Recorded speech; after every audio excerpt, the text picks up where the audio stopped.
আপনাদের সকলকে দুহাত জোর করে নমস্কার জানাই। আপনাদের সকল পরিবারকেও আমি দুহাত জোর করে নমস্কার জানাই এবং সমস্ত দেশ বিদেশে যারা আছেন আমি প্রত্যেককেই হাত জোর করে নমস্কার জানাই।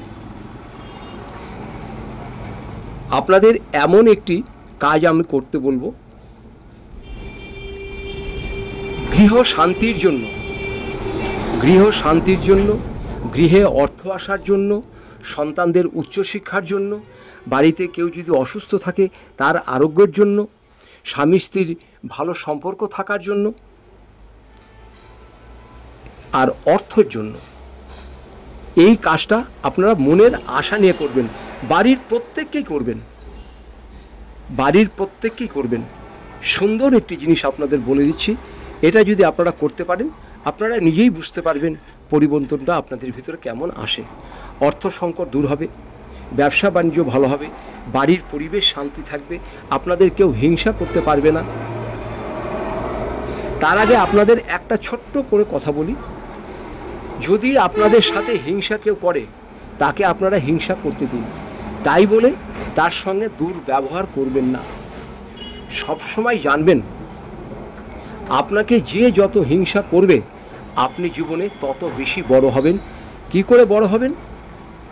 একটা মানুষ যখন দৌড়ে যায় তাকে যদি কেউ ল্যাং মেরে ফেলে দেয়, সে উঠার পরে কিন্তু পিছনে তাকিয়ে আরও জোরে ছোটে, সেই কিন্তু রানে ফার্স্ট হয়ে যায়। তাই আপনাদের বলছি, হিংসা আপনাদের করুক, যে খুশি হিংসা করুক, খালি ঈশ্বরকে বলবেন, ঈশ্বর আপনি দেখবেন। যে হিংসা করবে আপনার বেশি উন্নতি হবে, ক্ষতি তার বেশি হবে। তা যাই হোক, যে জিনিসটা আপনারা করবেন সেটা হচ্ছে যে কোনো মনের আশা নিয়ে করবেন।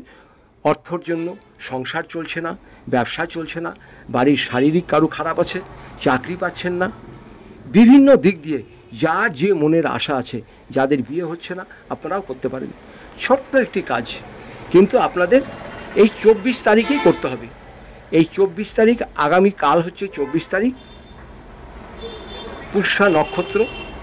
আপনারা সকাল থেকে রাত্রি 10টা হোক 11টা পর্যন্ত, সকাল থেকে রাত্রি 11টার মধ্যে এটা করবেন। আপনাদের বাড়িতে যে তুলসী গাছ আছে, যারা ফ্ল্যাটে থাকে তারাও করবেন, একটি টবে তুলসী গাছ নেবেন। যাদের বাড়িতে তুলসী গাছ আছে, সকালবেলায় তুলসী তলাটাকে ভালো করে একটু পরিষ্কার করে নিয়ে তুলসী তলাতে একটু আলপনা দেবেন। আলপনাতে প্রথম যে আলপনাটা দেবেন সেটা হচ্ছে লক্ষ্মীর দুটো পা আঁকবেন, আর একটি পদ্ম ফুল আঁকবেন, আলপনা দেবেন। আলপনা দেওয়ার পরে এটা ঠিক বিকালের দিকেও করতে পারেন, বিকালের দিকে করলে ভালো হয়, সন্ধ্যাবেলাও করতে পারেন। আপনাদের যার যেরকম সুবিধা সে তখনই করবেন। কি করবেন? দেখবেন বাজারে ছোট ছোট মোমবাতি পাওয়া যায়, এক প্যাকেট মোমবাতি কিনবেন, 10 টাকা 15 টাকা দাম নেবে। 7খানা মোমবাতি জ্বালাবেন তুলসী তলাতে, চারদিকে ঘিরে, 7টা, 4টে নয় 5টা নেই, 7টা মোমবাতি জ্বালাবেন। আর 7টা বাতাসা আপনি দেবেন, শুধুমাত্র বাতাসা। 5 টাকার 7টা বাতাসা পেয়ে যাবেন, কি 6 টাকা নেবে।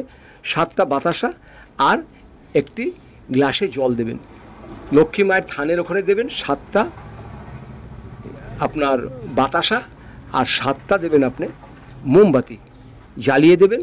দিয়ে বাড়ির সদস্য সবাই থাকবেন, ওখানে উলুধ্বনি দেবেন, শঙ্খ বাজাবেন, বাজিয়ে সবাই হাত জোর করে মনের আশা আপনারা বলবেন। বলার পরে কি করবেন? তুলসীর তলার গোড়াতে একটুখানি গঙ্গা জল দেবেন। সেই জলটা আপনারা কি করবেন? যখন মাটিটা নরম হয়ে যাবে, প্রতিটি সদস্য, বাড়ির যে কোনো একজন মহিলা থাকবেন বয়স্ক, উনি প্রতিটি সদস্যর কপালে একটা করে তুলসীর মাটির টিপ পরিয়ে দেবে, একটা করে তুলসীর টিপ খালি কপালে পরে দেবে।